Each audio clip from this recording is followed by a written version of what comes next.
A hapless New York advertising executive is mistaken for a government agent by a group of foreign spies and is pursued across the country while he looks for a way to survive.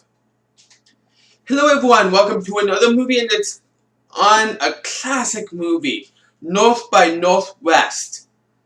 This movie came out back in 1959. And the actors that are playing this, there's a lot of actors. I couldn't get all of them because the source I get them from didn't have all the actors. But what I could get is Adam Williams, Adolph Figueroa, Alexander Lockwood. Again, I don't think he was in this. I know he directed it. Alfred Hitchcock. The list did put him in as an actor in the movie. Alfred Hitchcock. Andy Albin, Baines Barron, Bud Stevens, Bill Catching, Bobby Johnson, Carl Martell, Carlton Young, Cary Grant, Dale Van Sickle, Doreen Lane, Edward Binns, Edward Plate, Ernest Anderson, Eugene Jackson, Eva Marie Saint, Frank Marlowe, Frank Neil Cox, Harry Seymour, Harry Strain,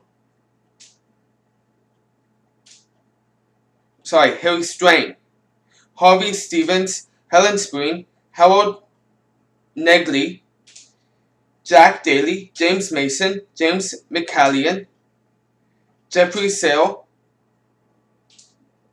Jeremy Slate, Jesse Royce Landis, Jesslyn Fax, alright, Jimmy Cross, John Buratino,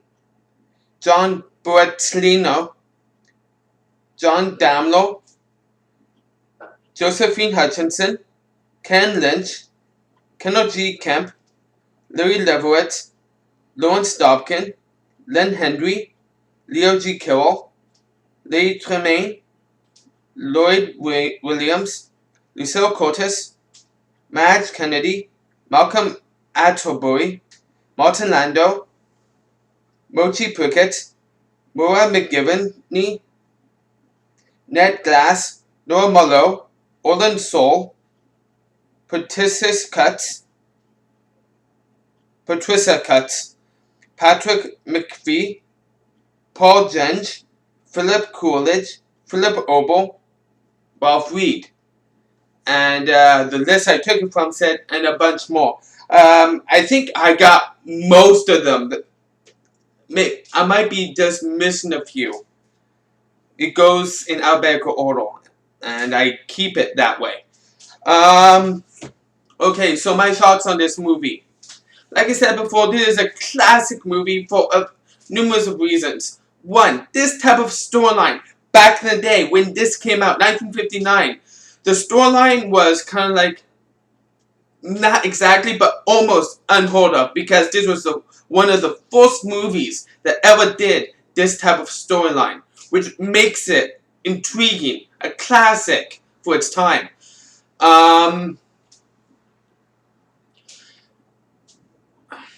Nowadays, when this type of storyline is told, most of the time they don't get it correct, and it happens to be the way that this story wound up being. But there has been movies that they've done this before in the past, and they terminated the story better. But the fact that this was one of the first ones to ever do this type of storyline makes it a classic, like a way stated. But yeah. And to boot, it has one of my best and favorite actor of all time, Cary Grant. He's such an amazing actor. I've never seen him in a bad movie. Never. I have seen this numerous of times while growing up. And it's a movie I can't get enough of. Why? Because the all-around amazing cast, amazing acting. Yeah, yeah, and that's what I find which is lacking these days. A great cast. Don't get me wrong, there are still some very good movies that are coming out to this date, but there's been more crappy movies than there are great movies, I find. Well, back in the day, the storyline was somewhat not might not exactly have been up to par with today's storylines, or like, but it had a better cast. It had better actors in them. That's what I find separates the classic from today's movies. So yeah. So I've talked about the story, the cast, and the other actors did a great job as well. It's just Cary Grant is my most favorite actor, and yeah. Um, so yeah, the story, the cast, done. Graphics. Graphics wasn't exactly in effect yet, like I've already stated in a previous review, because really it was 1959. Most movies that came out then were in black and white. This movie was not in black and white. Uh, it was Technicolor. Yeah. Well, basically, what Technicolor was the fact that they would film it in black and white. Then they would take it to the studio and they would add color to it. Yeah. They didn't have cameras yet that could film in color.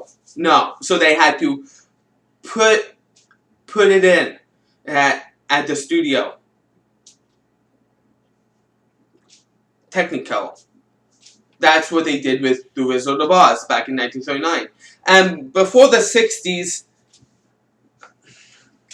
39 and later, 1939 and later, they could have done these. They could have done all movies in color, in Technicolor, but a lot of the movie companies, it was so expensive to do in color, and so they just didn't bother to do it. Most movies in the 40s, 50s were mostly in black and white. The fact that this one was actually a step up in the color section, not exactly today's graphics, today's uh, in color, but the fact that they went that extra mile and decided, yeah, no, we want to put this into color, it costed them a lot more to do that. And I gotta say, I think that's what was one of the things that made this movie as well. Was that. Uh, but yeah. So yeah, most movies it was so expensive to do. And then in like the mid 60s, close to the mid 60s, they decided, you know what, it's about time we do everything in color. We can do it in Technicolor. And then in the 70s, video cameras were the video cameras that could shoot movies in color was created. Yeah. So yeah. Back to this movie. Sorry, everyone. I kind of strayed away. So yeah. Awesome cast. Awesome storyline. Talked about the graphics. Awesome for its, considering it's awesome for its time. Technicolor. And the soundtrack, it was fitting for the most part. I was paying attention this time. The soundtrack was fitting for the scenes, but that's not what made this movie. What made this movie the most was the acting. Yeah, so if I had to rate this, if I had to wait it for its time, I have to say 5 out of 5. But if I have to rate this and compare like movies to this day, I would have to give it a 4.5 out of 5. But it is a classic because it was hard to do these type of movies back in the day, back when it came out, and they did a great job considering. So I'm gonna, because of that, I'm gonna have to stick with a 5 out of 5. It is a classic movie. If you haven't seen this movie yet, I recommend you pick it up. Try to find it and pick it up. Some of you might actually very much enjoy it. Some of you might not, because the lack of the story for the type of story that there is. So anyhow, I want to thank you all for taking time to watch this review. If you love this review or hate this review or love this movie or hated this movie, you can let me know in the comment section. And you can like if you want to, and you can subscribe if you love my videos. Thank you for taking time to watch. Join me for another review I tend to do soon. I am out.